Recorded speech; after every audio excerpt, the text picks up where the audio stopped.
क्या आप तस्वीर कर सकते हैं कि 2026 में दुनिया की वाहिद सुपर पावर अमेरिका एक ऐसे मुल्क से हार जाए जिस पर वो पिछले 40 साल से पाबंदियां लगाते आ रहे हैं।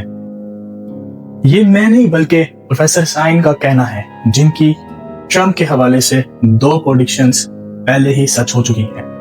अब तीसरी का इंतजार है। The United States will lose this war, which will forever change the global order. ये कोई मामूली कॉन्स्पिरेसी थ्योरी नहीं, बल्कि गेम थ्योरी के माहिर प्रोफेसर जाइन की वो खौफनाक प्रेडिक्शन है जो अब तेजी से हकीकत बनती जा रही है। अगर ये सच साबित हुई तो अगले कुछ महीनों में आपके बैंक अकाउंट में पड़ा हुआ पैसा कागज की रद्दी बन सकता है और दुनिया का निजाम हमेशा के लिए बदल सकता है।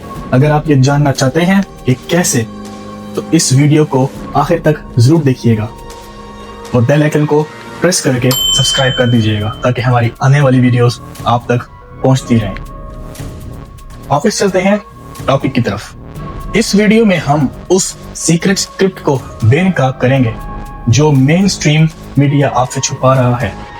हम देखेंगे कि कैसे ईरान को सस्ते ड्रोन्स अमेरिका के $1 ट्रिलियन का गरूर को मिट्टी में मिला रहे हैं, और सबसे बढ़कर ये कि क्या डोनाल्ड ट्रंप सिर्फ इमरजेंसी वार पावर्स या अपनी एक्सटेंशन के लिए पूरी दुनिया को तबाही की तरफ धकेल रहे हैं, जिसका रास्ता सीधा सीक्रेट सोसाइटीज और एंड टाइम्स के एजेंडा से निकलता है।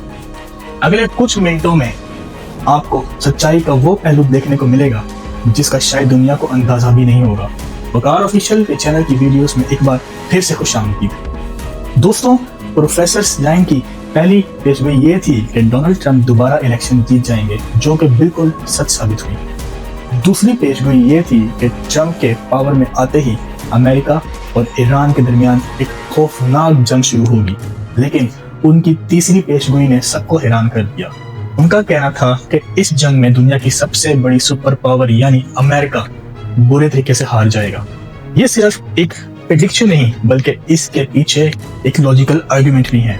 आज की वीडियो में हम इसी तीसरी और सबसे खतरनाक पेशगोई के बारे में बात करेंगे और समझने की कोशिश करेंगे कि आखिर ऐसा क्या है इस पेशगोई में।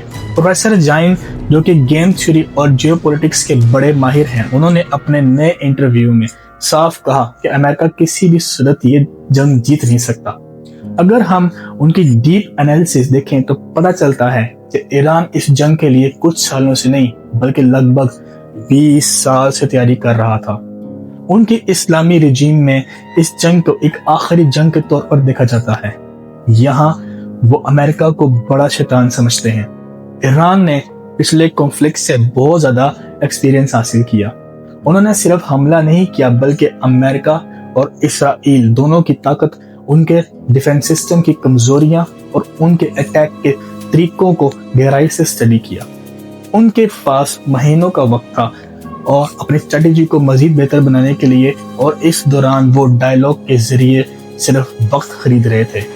सबसे बड़ी बात यह है कि ईरान डायरेक्ट जंग लड़ने के बजाय अपनी प्रॉक्सीज का इस्तेमाल करता है। इन प्रॉक्सीज में यमन के हुतियास, लेबनान का हिजबुल्लाह, पैलेस्टीन का हमास और इराक और सीरिया का मुख्तलिफ ग्रुप शामिल हैं। इन सब ने मिलकर अमेरिका की मेंटालिटी और उसके जंग लड़ने का तरीके को अच्छी तरह समझ लिया है। अब उनकी स्ट्रेटेजी सिर्फ अमेरिकन सोल्जर्स को निशाना बनाना नहीं बल्कि ग्लोबल इकोनॉमिक सिस्टम को डिस्टर्ब करना है। उनका फोकस उन इलाकों पर है जो ग्लोबल एनर्जी और इकोनॉमिक के लिए बहुत अहम है। अगर ये निज़ाम डिस्टर्ब होता है तो उसका असर सीधा दुनिया की इकोनॉमी पर पड़ सकता है। प्रोफेसर जाइन के मुताबिक मॉडर्न वारफेयर अब बिल्कुल बदल चुकी है। आज की जंग एस्मेटिक वारफेयर है, जहां एक सस्ता वेपन भी बहुत महंगी टेक्नोलॉजी को चैलेंज कर सकता है। मिसाल के तौर पर ईरान के ड्रोन्स जो कम कॉस्ट पर तैयार होते हैं लेकिन मॉडर्न वारफेयर में गेम चेंजर साबित हो रहे हैं। ये ड्रोन्स जीपीएस कोऑर्डिनेट्स पर चलाए जाते हैं और बहुत लो फ्लाइंग करते हैं, जिस वजह से इन्हें इंटरसेप्ट करना मुश्किल होता है। एक सस्ता ड्रोन को रोकने के लिए अगर $1 मिलियन का इंटरसेप्टर मिसाइल इस्तेमाल करना पड़े तो ये جنگ لمبے عرصے تک فائنینشلی افورڈ کرنا مشکل ہو جاتا ہے۔ اسی وجہ سے کئی ڈیفنس ایکسپرٹ کے مطابق آج کی جنگ ٹیکنالوجی سے زیادہ اسٹریٹجی اور کاسٹ ایفیشنسی کی جنگ بن چکی ہے۔ اگر یہ سلسلہ جاری رہا تو دنیا دھیرے دھیرے ایک ملٹی پولر ورلڈ کی طرف بڑھ سکتی ہے، جہاں صرف ایک سپر پاور کا راج نہیں ہوگا۔ تاریخ گواہ ہے کہ صرف ہوائی حملوں سے کسی ملک کی حکومت تبدیل کرنا مشکل ہوتا ہے۔ اس لیے سوال اٹھتا ہے، کیا امریکہ واقعی اس جنگ میں اترنا چاہتا ہے یا پھر صرف یہ پولیٹیکل پریشر کا حصہ ہے؟ پروفیسر جائن کے مطابق اس فیصلے کے پیچھے کئی سیاسی اور اسٹریٹجک فیکٹرز ہو سکتے ہیں جن پر ابھی بھی بحث جاری ہے۔ آخر میں سوال یہ ہے کہ اگر یہ سب پریڈکشنز سچ ثابت ہوتی ہیں تو دنیا کا سیاسی اور اکنامک نظام کس طرف جائے گا؟ اس بارے میں آپ کی رائے کیا ہے؟ کمنٹ سیکشن میں ضرور بتائیں، اور اگر ہمارے چینل پہ پہلی بار آئے ہیں تو اس کو لائک اور سبسکرائب کرنا نہ بھولیں، اس سے ہماری حوصلہ افزائی ہوتی ہے۔ امید ہے ہماری یہ ریسرچ بھی آپ لوگ پسند کریں گے۔ ویڈیو کو لائک اور شیئر ضرور کریں اور چینل کو سبسکرائب کرنا نہ بھولیں۔ ملتے ہیں پھر اگلی شاندار ویڈیو میں، تب تک کے لیے see you around۔